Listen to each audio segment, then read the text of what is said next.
Hello, students. So in the last module, we looked at a presentation that asked some questions about defining a community. How do we define a community? What is a community?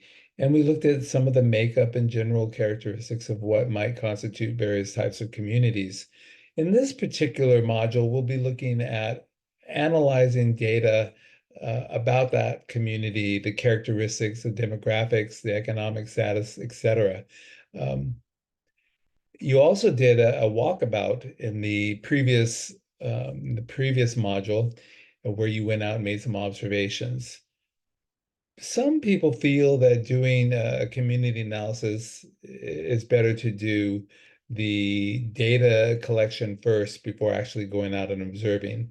My personal opinion of that is that um, I think if you have the data in front of you and then go out into a community to observe it, you start looking for the characteristics that the data is providing you rather than looking at the data with fresh eyes and then using the statistical data and concrete data to corroborate or confirm the observation that you made on your own. So I like to do it this way, looking at the community first with our own eyes and then coming here to do some data analysis.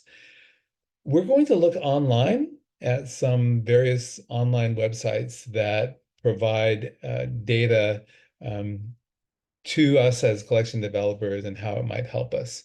And I hope that you will follow along and then use some of these websites that we'll be going over on your own so that you can get a better feel for the type of data that's available to us as collection managers. Let's look at sharing our page here. Okay. So, this is from our website, our class course Canvas page. If you are looking for data on a community, there's no better place to start than the United States Census. Um, the United States Census provides an incredible wealth of information, statistics and otherwise. If you don't know, the United States Census is taken every 10 years. So the last one was completed in 2020. The website here that you're looking at is just a portion of a vast amount of information available to you.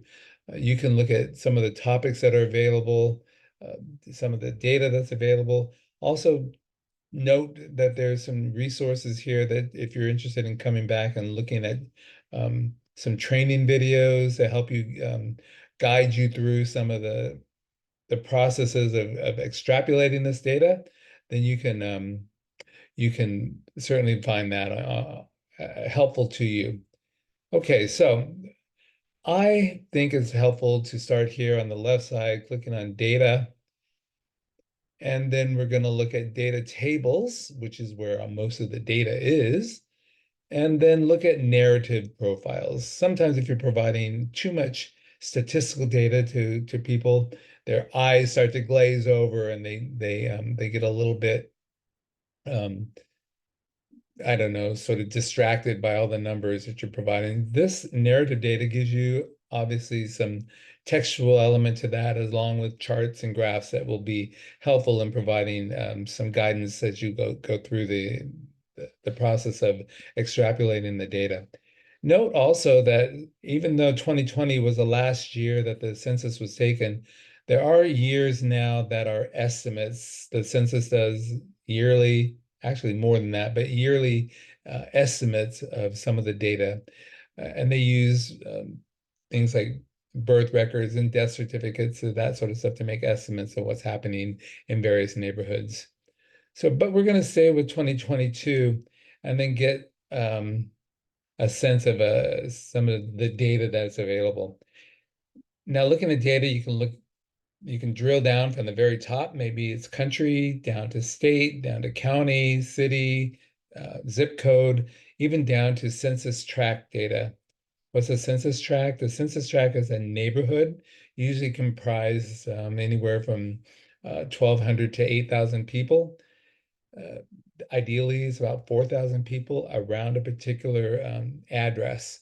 So let's take a look at, if you don't know the census tract automatically and who does, let's look up the addresses for, we'll say, Beverly Hills Public Library in California, which is 444 North Rexford. Yeah, Drive, Beverly Hills, California. And then look up that address. Now it has found us the census tract for that address. It's found the zip code information. Sometimes now we're coming back out. Then we'll go to the city as a whole, then Los Angeles County, and then the state. But let's look at the most drilled down version of the data that we can get for just this neighborhood. View the narrative profile. Okay, so it's getting all of this data and presenting it to us in the narrative form. You could see here, I won't read it all to you, but sort of gets all the statistics and starts presenting it to you in some sort of a rational form. Female householders with no spouse or partner present were 46.1% of all households, et cetera, et cetera. And then they use that narrative data and provide you with the graphic detail as well. Some of the topics within this neighborhood profile: languages spoken, education, disability, some of the industries and jobs that are there, how long it takes to commute, income, et cetera, et cetera. So you can see right away that this data from the United States Census is very, very detailed and can give us as collection developers some pretty good clues about what type of community we are working with. Now let's go back to the list of links on our Canvas course page. Some people want to just see the data. They don't want to go through all the narrative hassles and graphs and charts. The census does provide you with quick facts. So if you know your zip code or census tract, you want to put that in, or even just the city place. Let's type in Beverly Hills, California. Then you can see this is just the data. All you're getting just the data. The same stuff that was presented to you in the narrative profile, but this is the data that's presented to you. Now that column for Beverly Hills is going to stay there until we get rid of it. So we can do a quick comparison of, let's say, Rancho Mirage, which is a desert community with similar clientele, I would say. Okay, so you see Rancho Mirage is here. Beverly Hills is here. It's a slightly smaller community in population size, but then side by side, you see a comparison. This could be helpful to us if we have a benchmark library community that we want to compare ourselves against. But if you want to compare two cities, I provided you with a nice little website here called compare best places compared to cities. Best places is a reference work that many libraries have, that people who are retiring to maybe a different part of the country and they want to know about a city that they're moving to. What's the cost of living? What's the education? What's the rent or cost of living? What it costs to buy a house, tax rates, etc.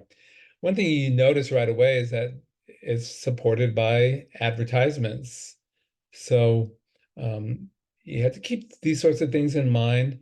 Best Places is fairly well respected, but again, do some of these sponsors, what are they getting out of being sponsored other than paying to be here? But let's compare two places here. Let's try Sandusky, Ohio with Cincinnati, Ohio. Compare now. Okay. So again, we have two cities that we're comparing, and maybe one of them is a benchmark city that we are comparing our library community against. giving us some narrative highlights about the two cities, how they might differ in demographic and population, median age. Already we could see that Sandusky is quite smaller than Cincinnati. Um, but over here on the side, you see some tabs. Maybe you want to check the crime rates, see how they compare. Is this a more urban area? Is this a more um, volatile, dangerous area?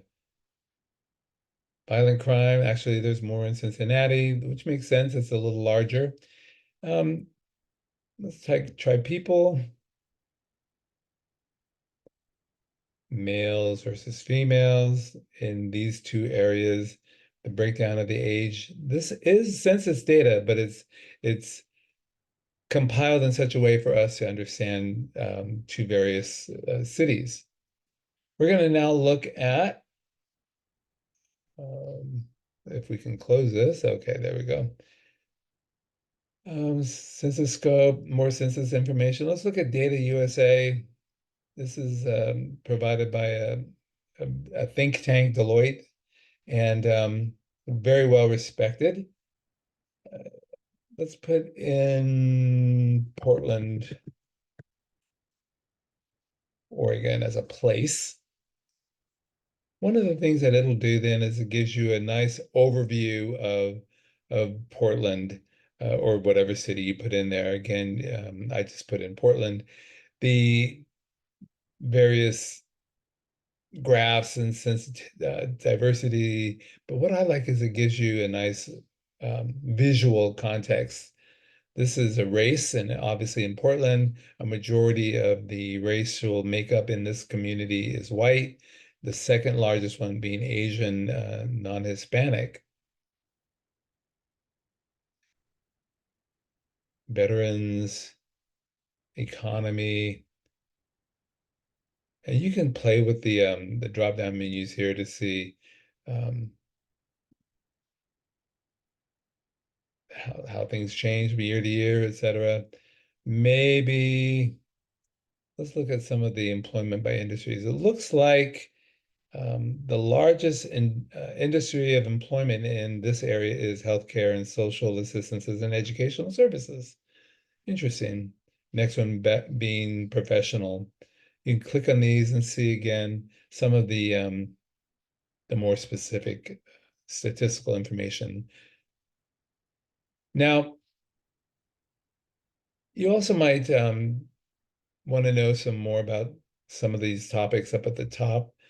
This is education in Portland. Let's look at, this is the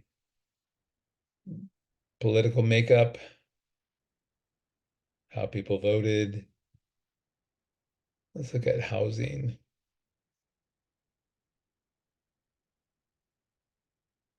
Okay, so I won't belabor it. You can come and check these out. Maybe put in your favorite city. But again, this gives us some good information. It's all free, and it gives it to you not only statistically but visually as well in a way that's understandable to at least me. And let's go on to Neighborhood Scout is another good one. Um, I like it because you can use zip code, even longitude and latitude if you have that with you. Um, I'll put in a zip code here and ask to scout it. One of the things I like about Neighborhood Scout is it truly is neighborhood specific. I put in a zip code for Santa Clara, California, and it has told me that there are 9 distinct neighborhoods within this city. Um, you can roll your mouse over them and see what these neighborhoods are. Let's look at the Mission District.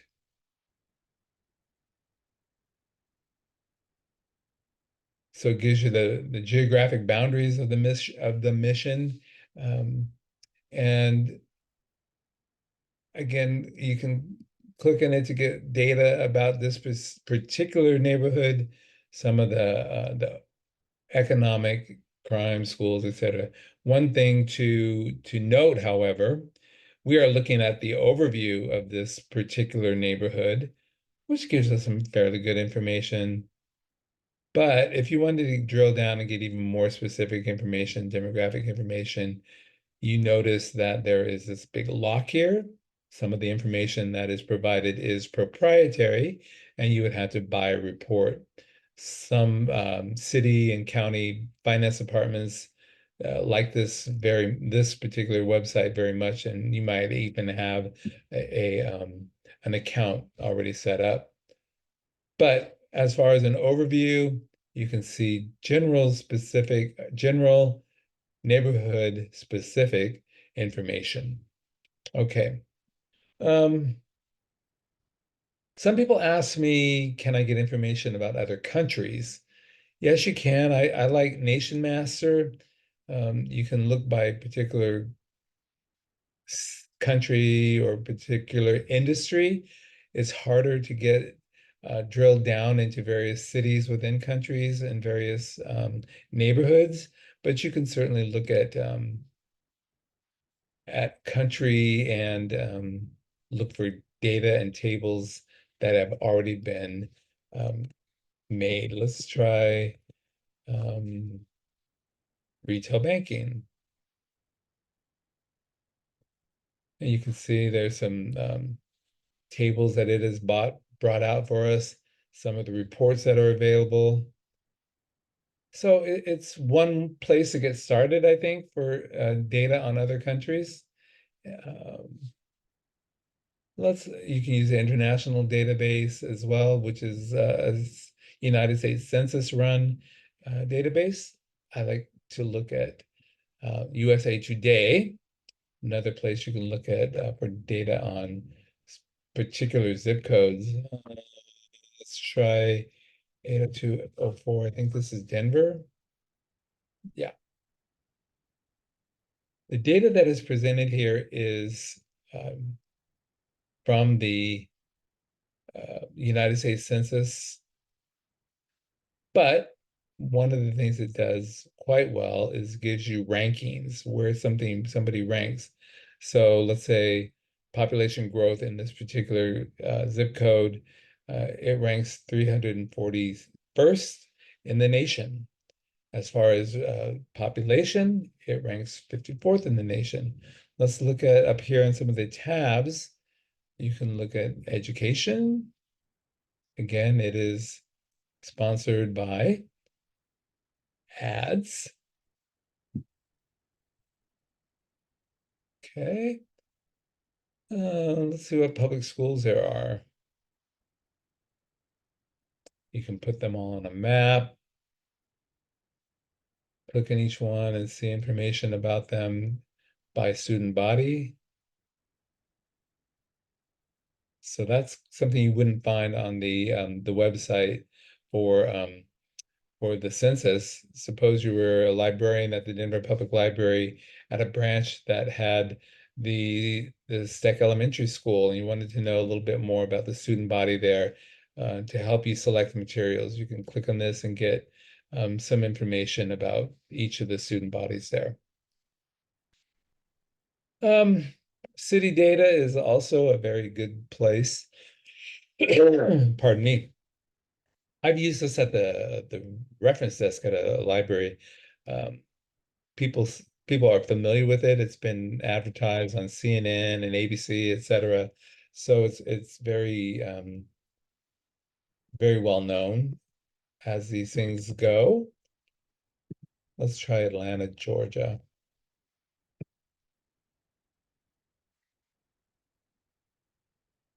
So now it's added some of the pictures as well. But on this side, you can see again some of the data that's available to you. I like the fact that you can see what are the top newspapers, the top news stations, the top, oh gosh, specific about murders, rapes, etc. You can see clubs and groups that are available. We're only at the very, very top of the data that's available here. So it's obviously a good place for people who are thinking about relocating and things that might be available to them in their new location.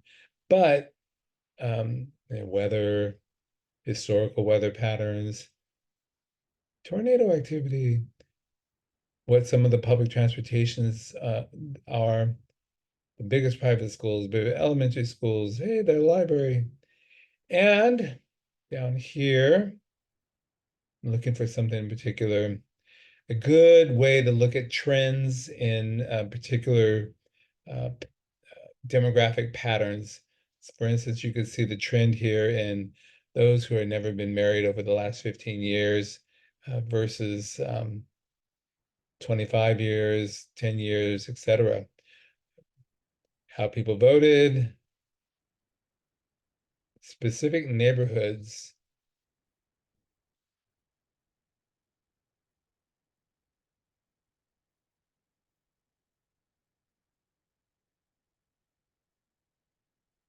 So if you wanted to look at the neighborhood around your library, this is where you could start as well.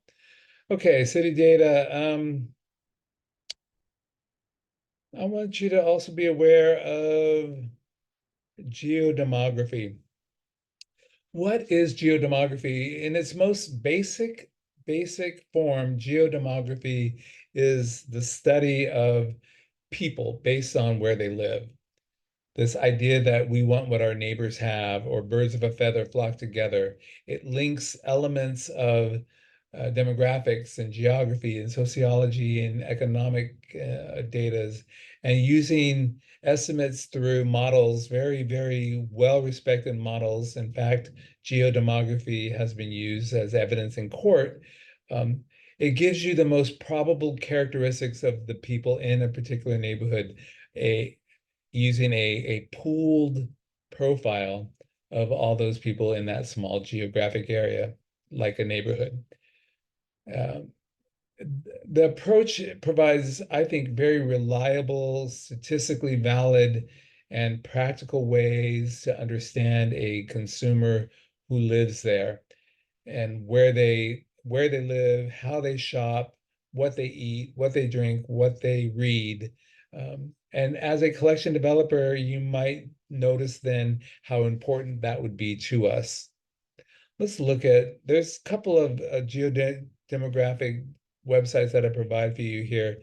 The most well-known one is Claritas.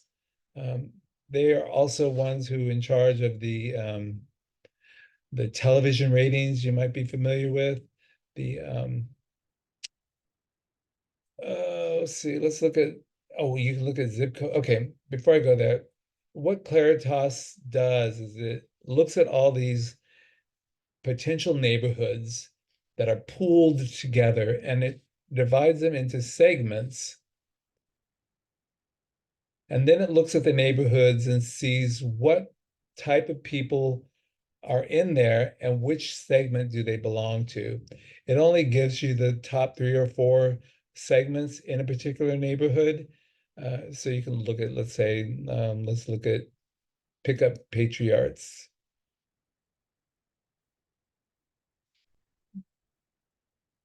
This this particular geodemographic segment